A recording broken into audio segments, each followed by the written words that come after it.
Where are you going to be playing while you're in town? I would say kind of all over the place, but that's not quite true. Really, two distinct venues. I'm playing jazz at a new winery called Vida Boheme, and then I'll be playing Puccini with Portland Opera at the Keller Auditorium. And they're kind of multiple dates for both of these things. Who are you playing with?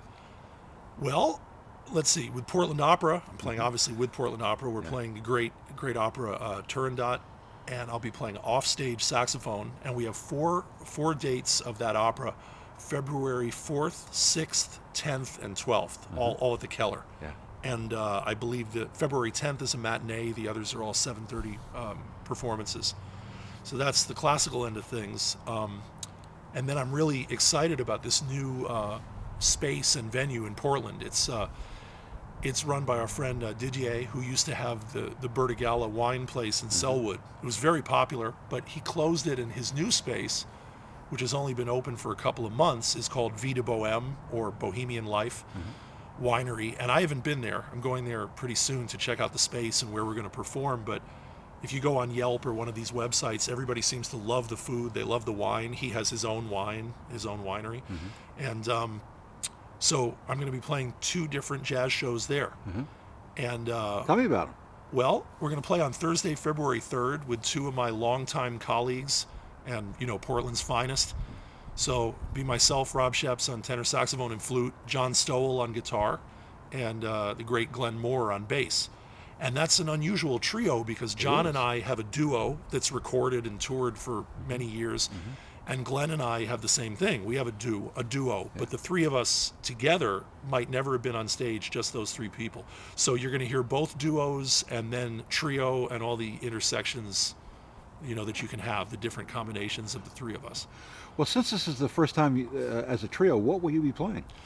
Well, like I said, we'll do some duo pieces with myself and John from our duet repertoire, and then some of, like, Glenn Moore and I opened for Cecil Taylor at the Portland Jazz Festival a couple of years ago.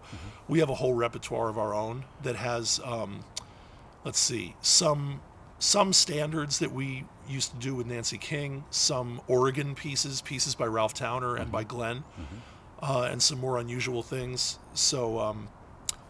So there'll be some Rob and Glenn and some Rob and John, and then everybody together. And it's really when the three of us play together that we're looking at some newer ground rather than an established band or established repertoire. So really what it is, three bands for the price of one. It's only $7. And What tunes will you be doing as a trio? I can't say that right here. Really? Yeah, that's kind of like, when they interview porn actresses and they say, they put something in me that I can't talk about here. Yeah, you got to save something for the gig. What's the second gig? Jazz gig. Oh, I should say really quick though, there are a couple of records that we made with those musicians that are a precedent to this. John Stowell and I made a record called Brazil Project in 1999. And I play soprano, saxophone, and flute, and John plays many different guitars. And so that's a precedent if you have that record for some of what we'll do. And Glenn and I actually don't have a duo record, but we made a trio record with Nancy King called King on the Road, also in 1999 on the Cardis label. And what that is, it's King and Moore, add extra ingredient scheps. So there's some King and Moore repertoire if you're familiar with and you love what they do. Everything, standards, pieces that Glenn's wife Samantha's written, things from the Oregon band, things that Ralph Towner wrote, and very unusual things, Secret Love, mixed with Que Sera Sera, whatever else that we do. So that's kind of an overview of the trio gig, and that's on Thursday, February 3rd. And then I'm coming back to the winery a week later with a completely new band. Really? So, do you Who's in remember? it? Well, do you remember the Gil Evans record, "Old Wine, New Bottles"? So that's what it is. Old musical relationships, some of which are 25-year relationships, but never these four people on a stage before. So Steve Christofferson on piano, Glenn Moore on bass, Todd Strait on drums, and myself on saxophone. And I'm calling it the Rob Scheps New Quartet, Coretet. And that is going to be more a whole brand new situation, new repertoire and, but I've been playing with Todd Strait since the 80s in New York. and I've been playing with Glenn out here since 1994, and the same thing with Steve Christofferson. So they're old relationships, but it's a new combination of fellas. When will you rehearse? We've kind of got it carved out. Yeah? We'll have rehearsal with both of these bands before we actually go on. Oh, and that show is going to be on Wednesday night, February 9th. And both of these shows go from 8 p.m. until 11:30 p.m. So we have a few sets, and I haven't been there, but I've heard the wine and the food are great. So it's going to be some kind of hang. This should be a really interesting. I mean, isn't this a fascinating gig for you? Fascinating, sure. Just because you want to play with people whose musicianship you love, and you want to work for an owner who cares about music and who's sympathetic, and we have that.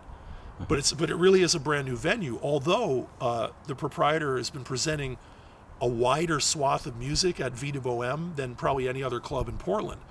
There's Argentinian tango, salsa, jazz, rock bands, and classical performances. Let's get back to your music. Okay. Oh, should I say where this place is, Tom? No, you don't have to. Really? It's right there on the page in front of you. I will, though. Southeast 7th near Hawthorne. Okay. What do you think? What kind of tunes will you be playing musically? I mean, with the quartet. I mean, with the quartet, it's pretty broad. Actually, I'm still making my choices about repertoire, but I have a quartet in New York City now with Cameron Brown, Jamie Reynolds, and Anthony Pinciotti, and so I'm going to bring some of my originals and some of the pieces from the East Coast group, but I'm also going to kind of look at all of my time playing with Steve and Todd and Glenn and choose some pieces that I've played with those people also. What's the status of the big band? Rob Scheps Big Band still exists. Yes. But the next concert is TBA. Our last regular venue, which we really liked, was Airplay Cafe, and they unfortunately closed Christmas of '09. So we basically, it's difficult for a big band, Tom, because you need enough space. You also need good acoustics. You need cafe or concert seating. You can't just play anywhere the way you can with a duo or a quartet. So, but there may be a show at Vida Boheme or another local venue pretty soon with the big band. So thanks for asking about that. Don't you miss that? The big band, I miss it a great deal. But actually, I am keeping bi-coastal bands now. I've got and they're not carbon copies. They're very different. But I have the New York Quartet and then this new one with Christofferson and Moore and Strait, and I also have big bands on both coasts. So on September 13th, I presented an all-star big band of my own at Rockefeller Center in New York for a huge event, and it was the greatest players in New York, people from the Vanguard Band and the Saturday Night Live Band, and completely different personnel, different repertoire. But the big band I have out here is really a creative ensemble. As you know, we play all kinds of things, Sun Ra, Coltrane, Dave Glenn, Jim Knapp, local writers like Ez Weiss. We have original pieces written for us. And so I do miss the big band here in Portland. So we're having a rehearsal next week. We're going to get a bunch of new music together, and then pretty soon there'll be a new concert. Well, I know you're going to be very, very busy, but have you started to feel the chill out factor here in Portland since you've been here? I've been here since about 3 a.m. last night, and I'm definitely feeling it. I just came from New York, that horrible blizzard. It took me 3 days to get here, but I was determined. When you're suffering through January in New York, Portland is a great destination. So for all of you out there whining about the winter in Portland, oh, boo-hoo, it's raining. There's nothing to whine about. You don't need snow shovels or WD-40 or boots. Count your blessings. Winter in Portland rocks.